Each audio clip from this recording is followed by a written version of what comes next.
Join me as I show you the full real-time process of painting a small gouache portrait in my sketchbook.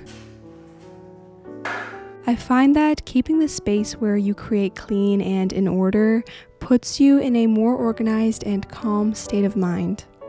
The more inviting your space is, the more likely you are to sit down and start painting.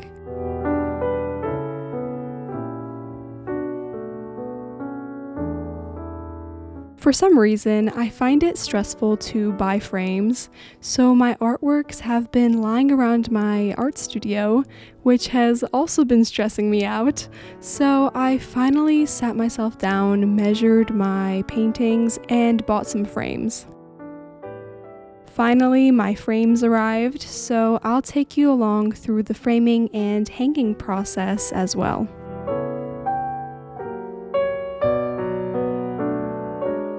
In my last video, I started a sketchbook page and painted my first gouache portrait for the first time in a while. This portrait is the second of 4 that will be coming out in their own videos. Often, we spend too much time on choosing which reference photo to paint, which prevents us from actually painting. I think the goal should be not to choose the perfect reference photo, but to settle for something that caught your eye and is good enough. After all, what matters is that you started. I found the reference photo that I am using for this portrait on Pinterest, which I will link below along with my Pinterest page. On my Pinterest page, there is a folder titled Great Lighting Photographs, where I have collected thousands of portrait reference photos that you can browse to help you find something or someone that you would like to paint. I sketched out this portrait freehand, and as someone who has struggled with creating an accurate sketch, I found that the best method that works for me is simply looking at my reference photo and going in and drawing the face shape and facial features by eye. In the past, I've tried using various other methods, such as the Loomis method, and while I didn't continue using any of those methods, the basic planes and proportions of the face that I learned from them was still very helpful. I think if you're struggling with sketches in general, it's possible it's from a lack of understanding the structure of the face itself, so I would recommend taking a look at the anatomy of the face. To paint this portrait, I am working from dark to light. I'm trying not to blend, as gouache is hard to blend, so instead I am mixing a bunch of shades. This is still a new process to me, as I am a watercolor portrait artist, but surprisingly, I find that I'm enjoying the change to my painting process. If you're ever in an art block and simply don't feel like painting, changing your medium really helps. Before switching to gouache for these portraits, I thought that I was tired of painting in general, but it turns out I was simply tired of painting with watercolors for the time being. At this point in the painting process, I'm painting with the colors red, white, yellow ochre, and black. I have some extra green gouache paint on my palette from a previous painting, which I am using as well.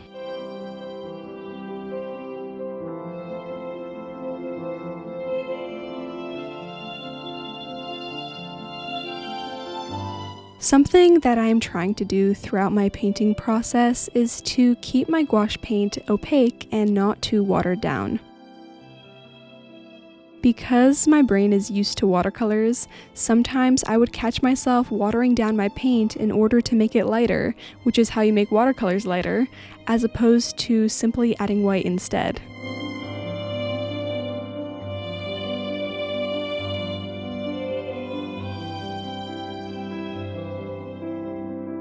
A mistake I made when I last painted with gouache a year ago was using too much paint. If you want to make a dark color even darker, add black gouache. If you instead apply your paint more thickly, it ends up drying shiny, which isn't the best look and is also a waste of paint.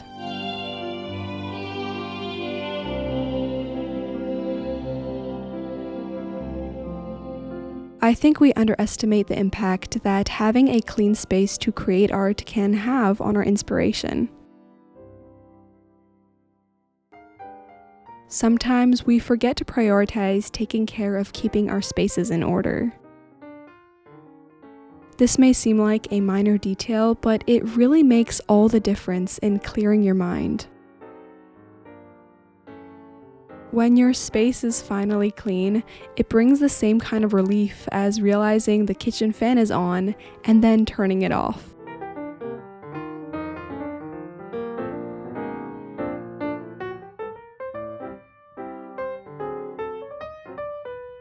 Something that helps me with accuracy throughout my painting process is looking really fast back and forth between my reference photo and my painting. This fast comparison helps you see where your proportions are off and if your colors need a little adjusting.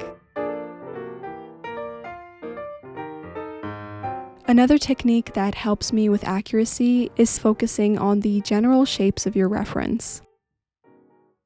I feel like when you're painting something and you're like, oh, I'm painting a face, you start to stress about details and making the face look like a face, instead of being patient and trusting the painting process.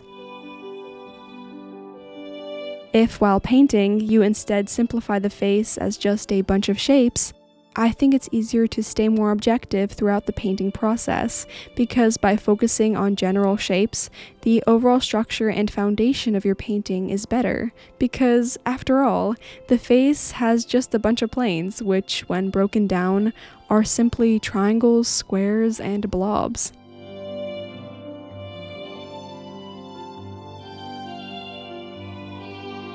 Gouache is basically an opaque version of watercolors. The main plus about this is that you can make the sketch of your painting as messy as you'd like and not be worried about it showing through in the end result. Also, if you make any mistakes, it's so easy to paint over and fix it. Because of this, I think gouache is a very forgiving medium compared to watercolors, and throughout painting this portrait, I found that I was not worried and didn't feel as much pressure to get my strokes down exactly as I'd like from the first try. That's not to say that I don't like watercolors anymore or something. I still do, and I still plan on painting with watercolors in the future.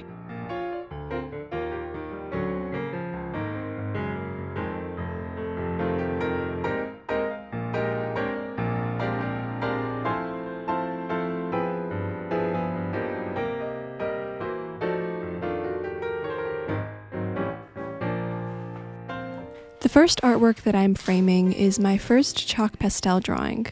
I've got some photos and videos of this artwork on my Instagram linked below, where I show more behind the scenes content.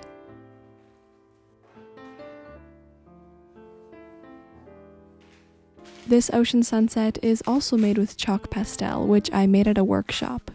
I show some of the process of this piece in my previous video, which I'll link below for you if you're interested.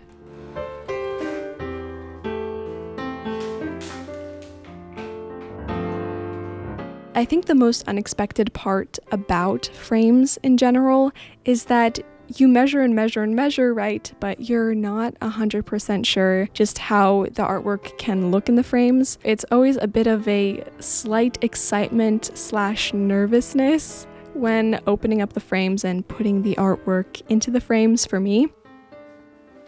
An example of this is with my recent biggest painting, which is these leaves in the sun. The frame came, but I had this mini heart attack moment because I put my painting onto the frame, right, to put it in, and it didn't fit. Well, we did some magic, and despite it being my painting being an inch too big, I just shoved it into the cracks on the border of the frame. And if you've ever put artwork in frames, you'd know that there's this little crack bordering the inside of the frame. And I was like, I am not returning this frame.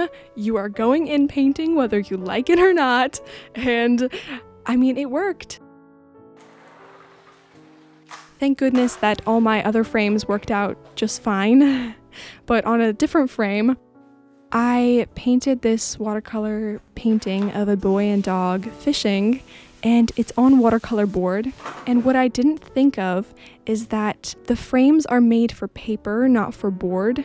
I didn't realize that the backing to the frame would just not fit and not close. This doesn't close. Good. Yes! Keep going. Oh, perfect. Yes, it's working. I can't believe it. Yeah, go. It's in. Yes! I mean, it worked, and it looks beautiful, and you'd never know.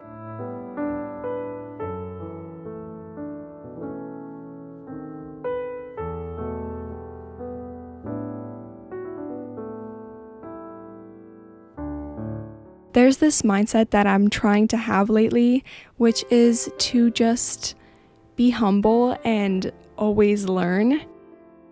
Be open to trying new things and to learning new techniques, new mediums, because no matter how skilled you get, you still never will ever know everything in art. There's always room to improve, which I think is beautiful, and that's what makes art a lifelong journey.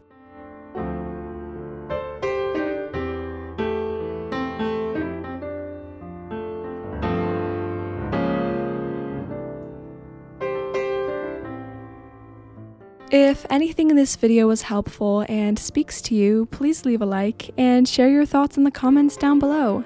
Thank you for watching.